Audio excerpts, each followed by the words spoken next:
ഇന്നിവിടെ ചെയ്യുന്നത് മീൻ വാഴയിലയിൽ പൊള്ളിച്ചതാണ്. നല്ല ടേസ്റ്റി ആയിട്ട് മീൻ വാഴയിലയിൽ പൊള്ളിച്ചെടുക്കുന്നത് എങ്ങനെയാണെന്ന് നമുക്ക് നോക്കാം.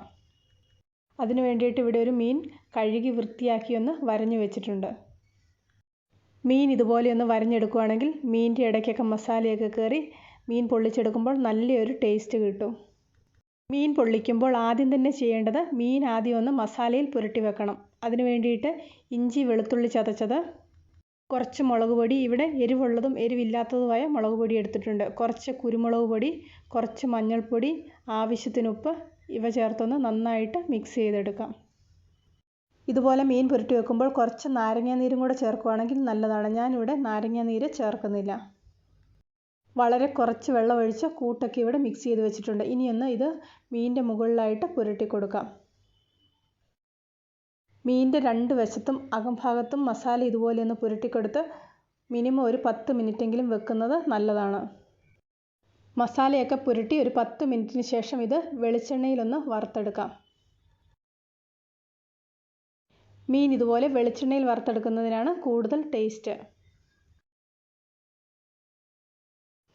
മീൻ ഒരുവിധം നന്നായിട്ട് തിരിച്ചും മറിച്ചും ഇട്ടൊന്ന് വറുത്തെടുക്കാം. ഇത് കുറച്ച് ദശക്കട്ടിയുള്ള മീനാണ്, അതുകൊണ്ട് കുറച്ച് വറുത്തതിന് ശേഷം പൊള്ളിച്ചെടുക്കുന്നതാണ് നല്ലത്. രണ്ട് വശവും ഇവിടെ ഏകദേശം വറുത്തെടുത്തിട്ടുണ്ട്. ഇനി ഇതിലേക്ക് വേണ്ട ബാക്കി ചേരുവകൾ തയ്യാറാക്കാം. ബാക്കി കൂട്ടുകൾ വഴറ്റിയെടുക്കുന്നതിന് വേണ്ടി മീൻ വറുത്ത എണ്ണ തന്നെ ഉപയോഗിക്കാം.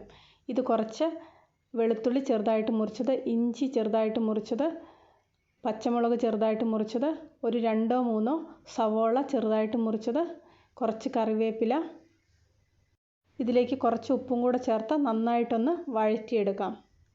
സവോളയുടെ വലിപ്പത്തിനനുസരിച്ച് വേണം സവോള എടുക്കാൻ. വലിയ സവോളയാണെങ്കിൽ ഒരു 2 എണ്ണം മതി. ഇടത്തരം സവോളയാണെങ്കിൽ ഒരു 3-4 എണ്ണം എടുക്കാം.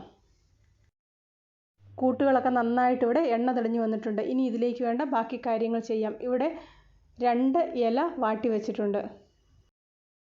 ഇലയുടെ മുകളിലായിട്ട് വഴറ്റി വെച്ചിരിക്കുന്ന കൂട്ടിൻ്റെ പകുതി ചേർത്ത് കൊടുക്കാം. അതിനുശേഷം അതിന് മുകളിലായിട്ട് മീൻ വെച്ച് കൊടുക്കാം. മീൻ വെച്ചതിന് ശേഷം ബാക്കി പകുതി അതിൻ്റെ മുകളിലായിട്ട് ആക്കി കൊടുക്കാം. ഇനി ഇതൊന്ന് മടക്കിയെടുക്കാം. മീൻ പൊള്ളിക്കുമ്പോൾ ഇതുപോലെ 2 ഇലയ്ക്കകത്ത് പൊതിഞ്ഞതിന് ശേഷം വേണം പൊള്ളിച്ചെടുക്കാൻ. അഥവാ ഇനി ഇല പൊട്ടിപ്പോയാലും പേടിക്കേണ്ട ആവശ്യമില്ല. ഇല മടക്കുന്നത് എങ്ങനെയാണെന്ന് വീഡിയോ നോക്കിയാൽ മനസ്സിലാകും. ഇനി ഒരു കട്ടിയുള്ള നൂലുപയോഗിച്ച് ഇതൊന്ന് കെട്ടിക്കൊടുക്കാം. ഇവിടെ കാണിച്ചിരിക്കുന്ന റെസിപ്പി അതേപടി ഫോളോ ചെയ്യുവാണെങ്കിൽ നല്ല ടേസ്റ്റി ആയിട്ടുള്ള മീൻ പൊള്ളിച്ചത് ഉണ്ടാക്കിയെടുക്കാൻ പറ്റും. ഈ റെസിപ്പി ഇഷ്ടപ്പെട്ടെങ്കിൽ എല്ലാവരും ഇതുപോലെയൊന്ന് ചെയ്തു നോക്കുക. വാഴയിലയിൽ ഇതുപോലെ നന്നായിട്ടൊന്ന് പൊതിഞ്ഞതിന് ശേഷം ഇത് ദോശക്കല്ലിൽ വെച്ചാണ് ചുട്ടെടുക്കുന്നത്. ഇതുപോലെ ഏതെങ്കിലും കട്ടിയുള്ള ഒരു പാത്രത്തിന് മുകളിലായിട്ട് വെച്ച് പൊള്ളിച്ചെടുക്കുന്നതാണ് നല്ലത്. ഇതിനി തിരിച്ചും മറിച്ചുമിട്ട് പൊള്ളിച്ചെടുക്കാം. ഇന്നത്തെ ഈ റെസിപ്പി എല്ലാവർക്കും ഇഷ്ടപ്പെട്ടെന്ന് വിശ്വസിക്കുന്നു. ഇഷ്ടപ്പെട്ടെങ്കിൽ ലൈക്ക് ചെയ്യണം, ഷെയർ ചെയ്യണം. കൂട്ടത്തിൽ ചാനൽ സബ്സ്ക്രൈബ് ചെയ്യാത്തവർ ആരെങ്കിലും ഉണ്ടെങ്കിൽ സബ്സ്ക്രൈബ് ചെയ്യാൻ മറക്കണ്ട. സബ്സ്ക്രൈബ് ചെയ്യുമ്പോൾ റൈറ്റ് സൈഡിലായിട്ട് ഒരു ബെല്ലൈക്കൺ വരും. അതും കൂടി ഒന്ന് ആക്ടിവേറ്റ് ആക്കിയിട്ടുണ്ടെങ്കിൽ ഞാൻ ഓരോ വീഡിയോയും അപ്ലോഡ് ചെയ്യുമ്പോൾ നിങ്ങൾക്ക് അതിനുള്ള നോട്ടിഫിക്കേഷൻ കിട്ടും. നല്ല ടേസ്റ്റി ആയിട്ടുള്ള മീൻ പൊള്ളിച്ചത് ഇവിടെ റെഡി ആയിട്ടുണ്ട്. ഇതുപോലെ പുതിയ ഐറ്റങ്ങളുമായിട്ട് പുതിയൊരു വീഡിയോയിൽ വീണ്ടും കാണാം.